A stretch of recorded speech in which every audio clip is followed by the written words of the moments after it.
record. Secretary Ridley. Please put your microphone on. And thank you for your great leadership on this committee of the way we should do infrastructure projects in this country. Was the Minneapolis bridge replacement project in Minnesota under your leadership, which was done under expedited procedures. All of us who serve on this committee believe very strongly in the work of this committee. In fact, on the promise of quickly putting recovery funds to work and creating jobs. Also, state DOTs have identified additional 9,500 projects valued at $70 billion that could be quickly advanced, creating and sustaining thousands of jobs across rural and urban areas in all states. I want to share the lessons learned from the Oklahoma Department of Transportation's successful experience in implementing the Recovery Act. First, states have been successful in quickly putting ARRA funds to use.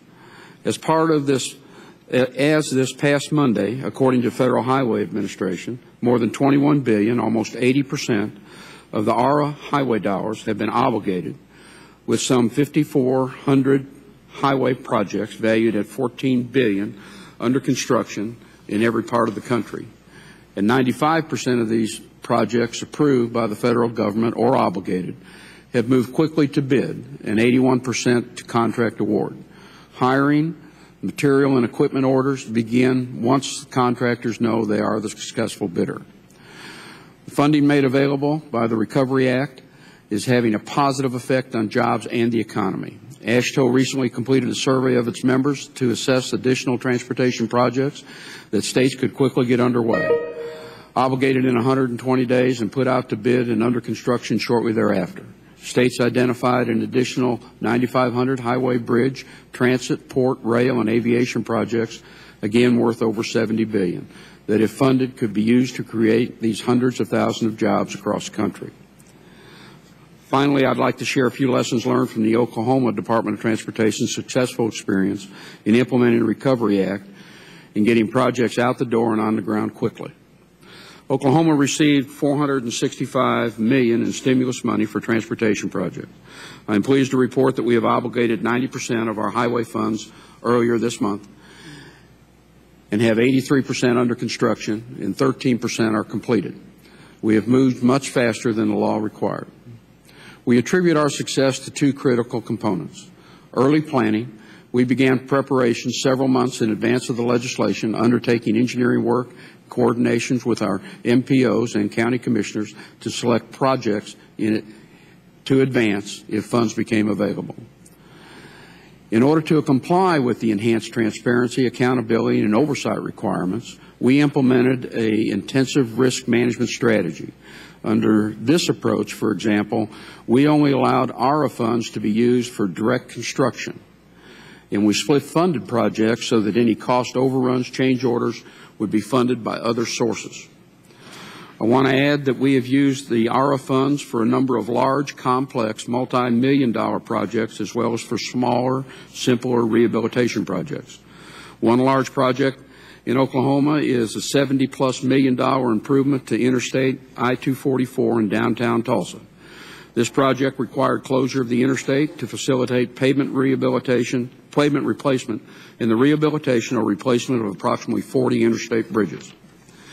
In the 10-month window since the enactment of the Recovery Act, the Department has paid out more than $240 million to construction contractors, which represent more than 50% of the ARRA funds available.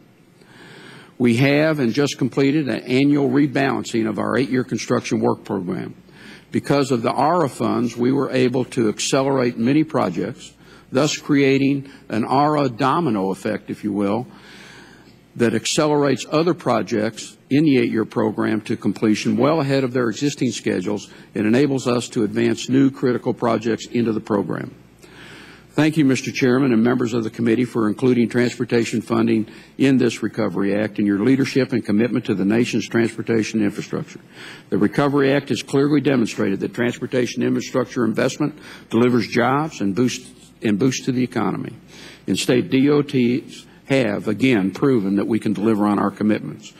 We are encouraged that the administration has endorsed additional funding to continue modernizing our transportation network as one means of accelerating job growth. We applaud the efforts underway in the House and Senate to come up with an agreement on a job growth package that includes infrastructure funding. Mr. Chairman, one-time infusion of unanticipated funds are always welcome, and we have proven that we can deliver on our commitments.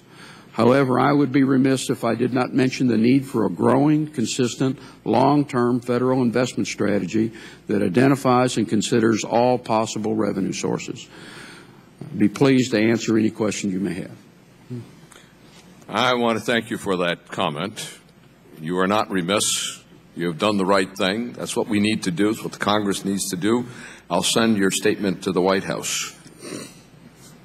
Thank you, Mr. Chairman. Mr. Calabrese.